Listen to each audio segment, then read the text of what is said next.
going to a different economy, and we're going to be learning more about that as we go. But clearly, we're learning that things can be done from remote locations. We're learning that technology can replace people even more than we thought. We're not going back to the same economy. We're recovering, but to a different economy, and it'll be one that is more leveraged to technology. And I worry that that is going to make it even more difficult than it was for many workers. In Silicon Valley, and my friends who work in technology know that what we did to the manufacturing workers, we are now going to do to the retail workers, the call center workers, the fast food workers, the truck drivers, and then even bookkeepers, accountants, insurance agents, lawyers, and on through the economy.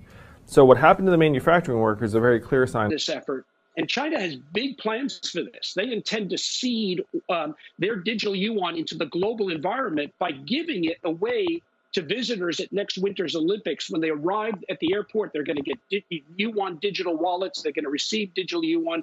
They're going to use it throughout their visits to Beijing, and then they're going to take it back to their home countries. They see this as a huge advantage. Why? Because who controls the underlying protocols, who controls the underlying standards of the future of money will control the future of money. Number do you think is realistic in the future? And I don't know whether people should never try to do a target and a time for when you hit the target, because you can't get both right. But what you think it's worth $1 million a coin someday, Michael?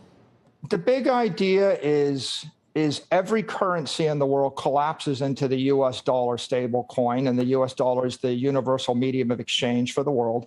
And people seeking a long-dated store of value asset, a synthetic asset, they start to demonetize that second investment property, and they demonetize gold, and they demonetize an equity index. So what do I expect? I expect that Bitcoin, if it doubles every year at the end of the decade, it will have flipped gold, and then it'll flip monetary indexes, a little bit of bonds, a little bit of real estate, a little bit of equity, and emerges as $100 trillion asset class. So 100x where it is right now. And when we get there, it'll be 5 to 7% of the worldwide economy. The US dollar will probably replace 150 currencies. Maybe there'll only be 2 or 3 left. There might be the euro, the CNY, the dollar. Everything else is probably going to disappear. And then Bitcoin will be the world's monetary index. If you simply want to keep your money and you don't want to express a credit sentiment or an equity sentiment or some property or real estate sentiment.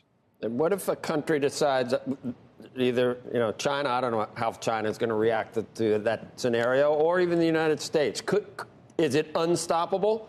Or getting to that point you just described, does it depend on what happens with very powerful central governments? I think Bitcoin is unstoppable as digital property. I think what you're going to see is 3 classes of countries. The communist countries that don't give you property rights won't, like North Korea or Cuba, won't let you own anything. They'll probably ban it. The countries that have weak currencies will have capital controls. They will let you own it, but they don't want you to exchange it or trade it. It's not illegal to own Bitcoin in China. They just don't want you moving billions of dollars out of their economy. You see a collapse of currencies like Argentina, the peso is 200 to 1. In Turkey, you see the lira is 11. It used to be 1.5 15 years ago. So the weak currencies will have capital controls. They'll let you own it as property. And of course, in the Western nations where they have strong currencies in the US dollar, of course, it's going to be deemed property. You'll pay capital gains tax on it when you sell it. And otherwise, it's pretty clear it crossed the chasm. It's universally acknowledged as common digital property, and it's the only crypto asset that has that standing. That's what makes it the institutional safe haven asset. Would you stack right now? Would you wait for a further pullback? How do you do it? We're going to keep stacking forever, Joe, forever. Yeah, the issue is crypto's going mainstream. We hit all-time highs last week, and now there's volatility. Inflation's gone mainstream. And so what's causing the volatility? The volatility is driven by exchange leverage, the altcoins, some security tokens, DeFi, wash trading, the novelty of crypto and the excessive growth, right? And that doesn't surprise me. I think people have been waiting for clarity from regulators, and over the past month, we got a lot of clarity. The report on stablecoin is telling the world that they want stablecoins issued by FDIC-insured banks. The Crenshaw report is telling the world that DeFi as we know it will not continue. The spot ETF denial report is telling the world that the regulators want crypto exchanges to meet national securities exchange rule and standards. And the infrastructure bill is putting into question staking and DeFi. And the world wants a digital asset that's a store of value, and Bitcoin is universally accepted as that common property store of value. So those two things are clear. Everything else is murky. The market's trying to sort out what all this means. We're getting a lot of data points, you said that earlier, about inflation too. And gold made a move. Finally, it made some people are surprised it hasn't made more of a move, and I think you can go back, I don't know, can you go back a decade? Probably, and we're a little changed. Is it your view that Bitcoin has replaced or will replace or is in the process of replacing gold as the store of value for most investors? There's a war. Yeah, there's a war for non-sovereign bearer instrument store of value, and it's Bitcoin versus silver and gold. And gold's 10 trillion and Bitcoin is 1 trillion.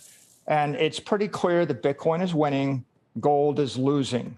Of all the commodities in the world, the only one that isn't suffering from inflation in the last 12 months is gold. You want to eliminate inflation, build everything with 24 karat gold, it won't go up in price. Bitcoin's definitely winning that struggle, and it's going to continue because you can move $1 billion block of digital gold at the speed of light. You can program it 60 times a second, and the maintenance cost is much lower. The custodial rates are much higher. So it's pretty clear that digital gold is going to replace gold this decade. There are probably some. Welcome to the Crypto Teacher. And guys, I come back with that video just to make you think. And we have Michael Saylor on CNBC. And guys, we know he's a puppet.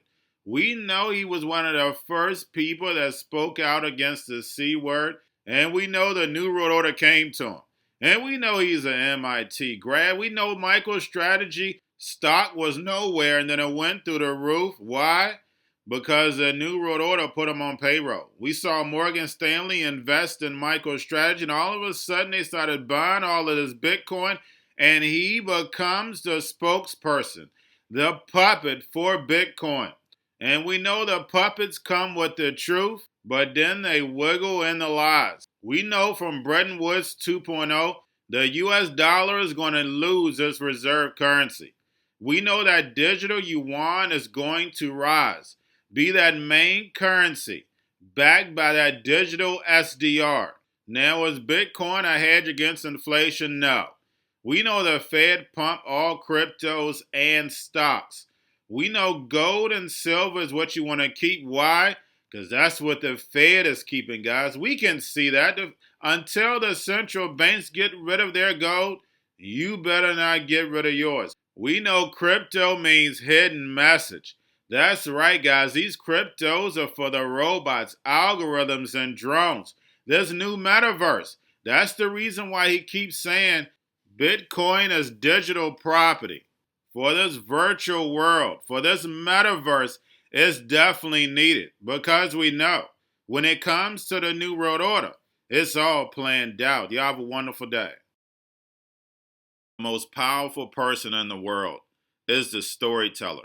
The storyteller sets the vision, values, and agenda of an entire generation to come. Steve Jobs. And guys, I truly believe in this. When you look at the New World Order, they're the storytellers. And that's the reason why I wrote my New World Order book. But guys, now it's time to change the current generation. And I wrote 3 kids' books. I love the Trinity because I understand the power that's in it. So I have 3 books. We have an opportunity to change the generation, to educate, not just me, but I want to show you that I take action on a daily basis. And I want you to take action on a daily basis. Whether it's your job, whether it's in your community, we have an opportunity right now to educate the masses. I posted this on my Twitter account. Please share, but this is a short clip of the 3 books. There's going to be a clothing line and action figures. Please get these books for your kids, nephews, cousins, friends, so therefore we can start the re-education now. Because as we see, the 4th Industrial Revolution foundation is definitely here. Robots, algorithms, drones, taking humanity out the picture. We have to re-educate. But let's get into the video. Part 1. King Joshua and Grandma Tam save the village. Part 2. King Joshua and Grandma Tam save New York from COVID Stories 3. Part 3. King Joshua and Grandma Tam goes to China. It's mandatory to get part 1, part 2, and part 3 of this series. It's time to re-educate Generation Z.